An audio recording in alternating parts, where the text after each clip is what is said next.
Class 7 में जब मैं था उस समय में मुझे वर्दी पहनने का कीड़ा काटा था। क्लास 7 में एक्चुअली उस समय हॉस्टल हुआ करता था, उसके प्रिंसिपल साहब के तीनों बच्चे एक मिलिट्री में, एक नेवी में, एक एयरफोर्स में थे। वो जब घर आते थे अपने पिताजी से मिलने के लिए तो अपने कहानियां सुनाया करते थे। क्लास 7 में जब मैं हॉस्टल में जमाने में था, उसी समय से ये मुझे कीड़ा काट लिया कि पहनना है तो वर्दी, बाकी कुछ नहीं।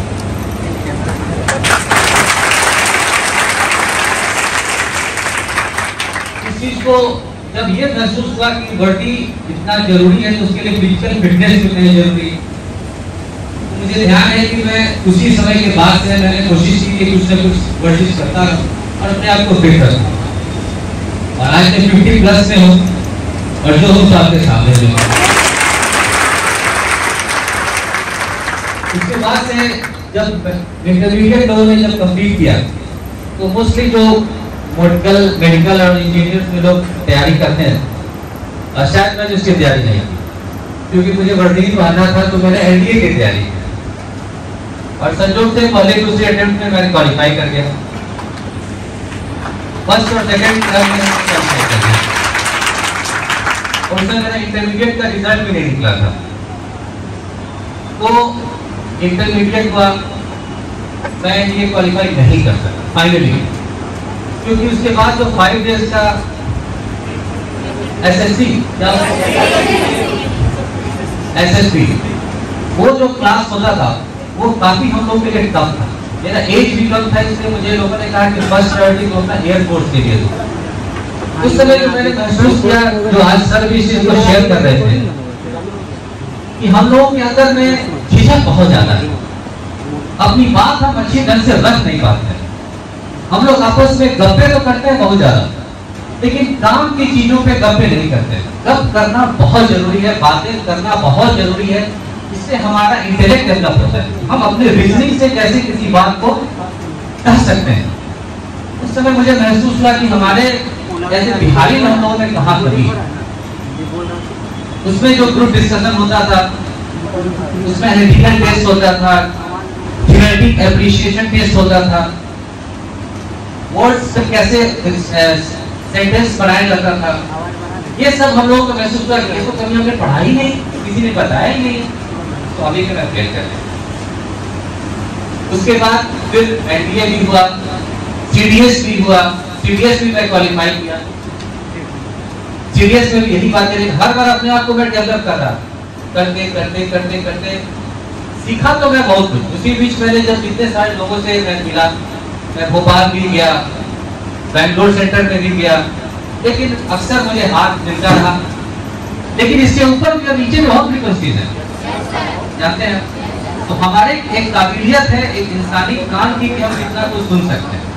सिमिलरली हमारा एक ब्रेन है और हर इंडिविजुअल के लिए वो अलग अलग है कि वो किस दायरे के अंदर में वो सोच सकता है और सोचता है। तो मैं ये नहीं कर रहा हूँ कि आप मत पढ़िएगा, लेकिन मेरा अपना निजी सुझाव है, निजी मानना है कि पढ़ने के लिए टोटल क्लॉक 24 घंटे के हैं और ये आपको मैनेज करना है कि हम रात में पढ़ें कि दिन में पढ़ें।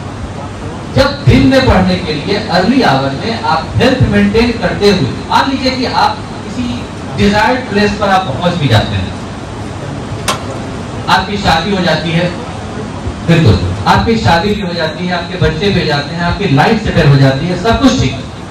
और जब उस जगह पर आप पहुंचते हैं तो आपके पास 10 बीमारियां होती हैं। क्या हुआ, क्या फायदा हुआ? अल्टीमेटली तो वहीं के वहीं पहुंच गए। पहले भी समोसा सोचते थे खरीद के खाए कि नहीं खाए, आज भी सोचेंगे पैसे तो जेब में है, खाए कि नहीं खाए। तो फिर क्यों इतना मेहनत पागलपंती कर रहे हैं? बस समझ रही है ना? जब मन करे जो खाए, बस खूब सारा खाए, ठीक है। अकॉर्डिंगली डाइजेशन भी उतना स्ट्रॉन्ग होना चाहिए। आपको हेल्थ मेंटेन करना है। आज मैं देखता हूँ बच्चों के पास में एनडीए का रिटेन क्वालिफाई कर सकते हैं, आसानी से कर लीजिएगा, आपको इतना टैलेंट है। लेकिन जब आपको कहा जाएगा 10 तो चिन अप मारिए, नहीं होगा। 15 तो पुशअप्स मारिए नकल पे, नहीं मार सकिएगा बॉस, क्योंकि मैं भी तो बच्चों के बीच में रह रहा हूँ। जब मैं जिला में भी था, मंडल में था, तो बच्चों से मिलता जुलता था। खड़ा होकर के भी नहीं मार सकिएगा। तो फिर आप जब टाइगर लीप का प्रैक्टिस करिएगा तो आपकी पकड़ ही मजबूत नहीं होगी। तो आप रस्सी कहां से पकड़िएगा और टाइगर लीप कहां से मारिएगा? What my point? आप एनडीए क्वालिफाई कर रहे हैं, आप रिटर्न कर लीजिएगा। एसएससी कैसे होगा? आपको फिजिकली फिट होना पड़ेगा। अब माइंड बॉडी कोऑर्डिनेशन भी उतना ही इंपॉर्टेंट है। हम लोग क्या कर रहे हैं, पढ़ाई पर बहुत ध्यान दे रहे हैं, लेकिन फिजिकल फिटनेस पर इन जनरल। और जिम जाना सिर्फ फिजिकल फिटनेस नहीं है दोस्तों, आप घर में भी बहुत अच्छे ढंग से एक्सरसाइज कर सकते हैं। मेरा ओवरऑल बच्चों से इतना ही रिक्वेस्ट है कि आप हमारे फ्यूचर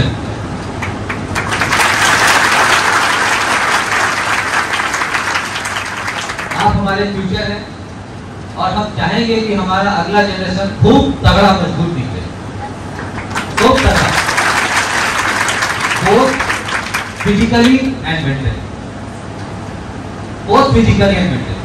ये एक मेरा रिक्वेस्ट होगा। आप पढ़ाई बिंदास करिए, लेकिन स्वास्थ्य पर बहुत ध्यान दीजिए, क्योंकि आपके माता पिताजी भी आपको यहाँ पर भेजे हैं पढ़ने के लिए, उनकी हमेशा यही ख्वाहिश रहती है, सोच रहती है कि बच्चा खा रहा है कि नहीं खा रहा है, कहीं बीमार तो नहीं पड़ जाएगा। आप क्या खाते हैं, क्या पीते हैं, इससे भी उनकी निगाह रहती है। इसलिए नहीं सिर्फ कि आप कुछ अच्छा कर जाइए, बच्चा मेरा स्वस्थ, राइट? तो आप अपने माता पिता को भी ख्याल में रखिए। हर समय कई लोग कमिश्नर लेवल पर हैं, कई एडीजी रैंक के लेवल पर हम लोग के मित्र लोग हैं जो हम लोग के साथ तैयारी किया करते थे, लेकिन कई लोगों से जब बातचीत करी तो वो लोग खुश नहीं है, और दुखी होने के उनके पास हजार कारण है। मतलब ये करने का है कि सुख और दुख आपके चॉइस पर डिपेंड करता है। एग्जैक्टली। अब और मैं थोड़ा सा एग्जाम्पल दे दूं। आपके पास में 10,000 रुपए का एक मोबाइल फोन आ जाए, आप दिमाग में रख लीजिए कि नहीं मुझे 12,000 का चाहिए या पार्टिकुलर चीज चाहिए था, तो आपने दुख को क्रिएट किया, आपने दुख को क्रिएट किया कि वो चीज मुझे नहीं मिला, जबकि आपका काम 10,000 से भी आराम से काम कर सकता है।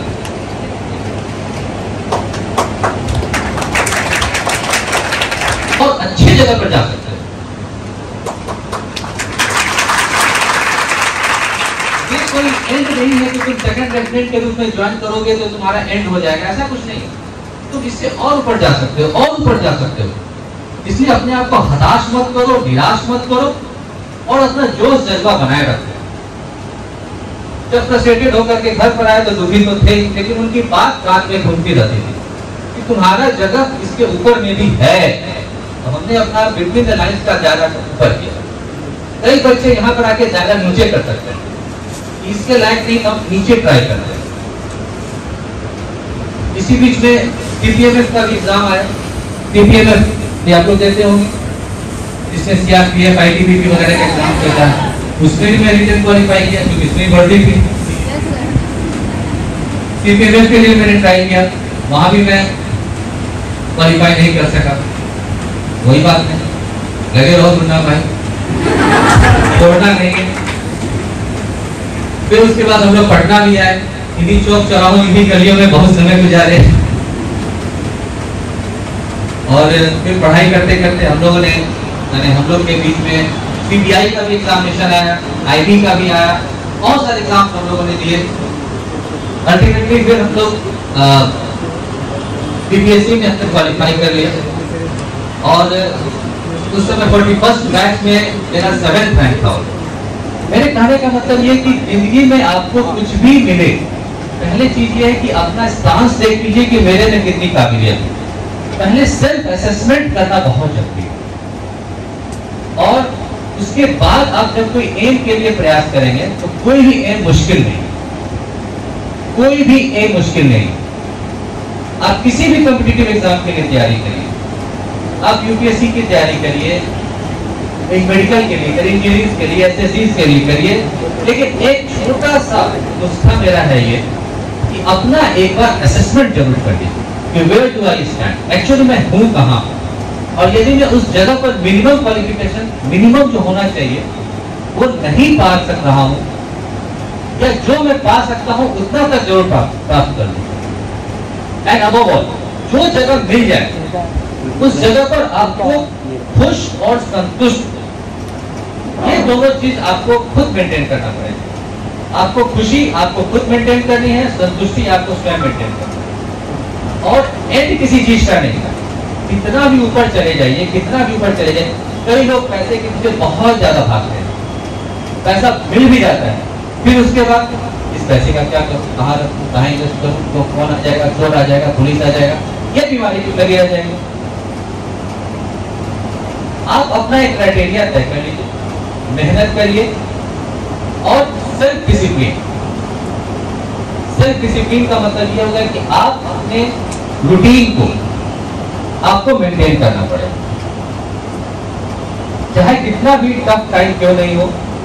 आपको अपना रूटीन आप जो खुद बनाइए,